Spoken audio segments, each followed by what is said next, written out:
اچھا، تو قاسم بھائی میرا دوسرا سوال آپ سے کچھ ذاتی نوعیت کا ہے، اگر آپ اس کا جواب دینا چاہیں۔ جب بھی کوئی شخصیت مشہور و معروف ہوتی ہے تو لوگ اس کو فالو کرتے ہیں، تو جہاں اس کو کچھ بینیفٹس ملتے ہیں، لوگوں میں پاپولیرٹی ہوتی ہے، شہرت ہوتی ہے، تو اس کے ساتھ ساتھ کچھ سائیڈ ایفیکٹس بھی آتے ہیں۔ مثلا اس کی جو پرائیویسی ہے وہ متاثر ہوتی ہے، بے وقت لوگ اس کو جو ہے وہ فالو کرتے ہیں، اس کے آتے جاتے ہیں اس کے پاس۔ آپ کے ساتھ بھی ایسا کوئی مسئلہ ہوتا ہوگا، لوگ آپ کو بے وقت کالیں کرتے ہوں گے، ٹھیک ہے، ہر وقت میٹنگز، اور یہ جیسے انٹرویو ہے، آپ اس سے پہلے بھی کئی انٹرویوز دے چکے ہیں، تو لوگوں کا آپ کے پاس آنا جانا بھی لگا رہتا ہوگا، تو آپ کی اس سے پرسنل لائف بہت حد تک متاثر ہوئی ہوگی۔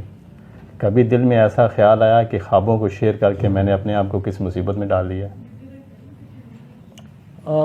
اس طرح ہوتا ہے، یعنی ظاہر سی بات ہے، اب کافی میسیجز بھی آتے ہیں اور کافی یعنی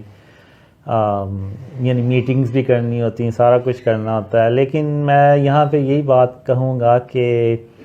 اس سے پہلے میں ایسی ایک زندگی گزارا تھا جس کا مجھے کوئی مقصد نہیں تھا نظر آ رہا، کہ یعنی آخر ہر انسان کبھی اپنی زندگی میں سوچتا ہی ہے نا کہ اس کا آخر کیا مقصد ہے، فیوچر میں کیا ہوگا، آخرت میں کیا ہوگا۔ تو جب اللہ نے مجھے ان خوابوں کو شیئر کرنے کا حکم دیا، اور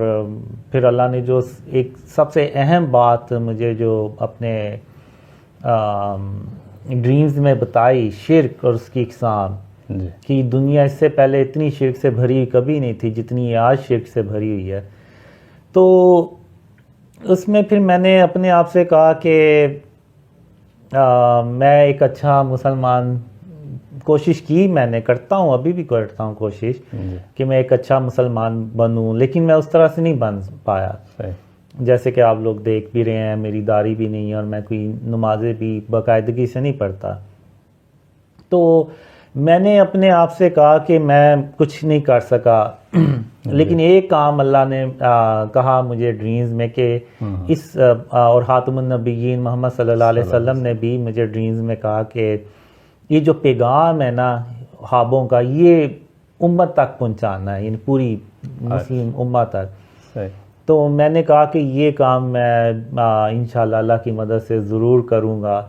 اور جو اس میں ایک جو بڑا میسیج ہے کہ شرک اور اس کی اقسام سے جب تک ہم اپنے آپ کو نہیں بچائیں گے تو اللہ کی مدد نہیں آئے گی، جب تک اللہ کی مدد نہیں آئے گی تو ہم ان اندھیروں سے کبھی باہر نہیں نکل سکیں گے۔ ابھی اگر آپ دیکھیں تو فلسطین میں جو کچھ ہو رہا ہے وہ بیسیکلی اللہ کی مدد ہی ہمارے ساتھ نہیں ہے۔ تو جب اللہ کی مدد ہی ہمارے ساتھ نہیں ہے، ہم جو مرضی کر لیں، ہم فلسطین کی یا کشمیر میں مسلمانوں کی یا اور جگہ پہ ان لوگوں کی مدد نہیں کر سکتے جب تک ہمارے ساتھ اللہ کی مدد نہ ہو۔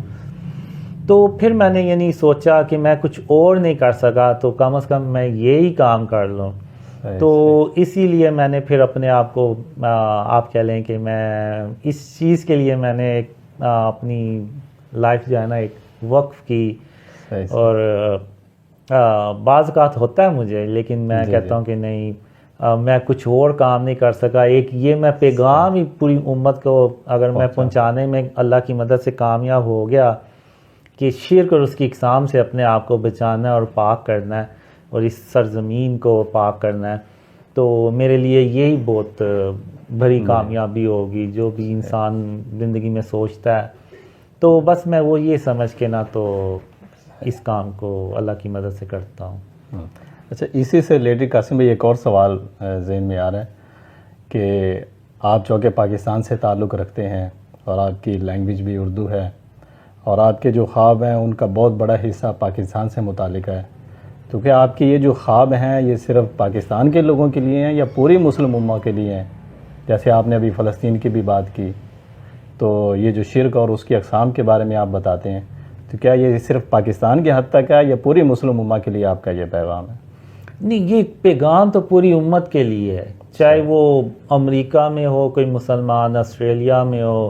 یا کوئی جنگلوں میں ہو، یہ پیغام ان سب مسلمانوں کے لیے ہے۔ اور یہ اکثر آپ دیکھیں نا تو یوٹیوبرز جو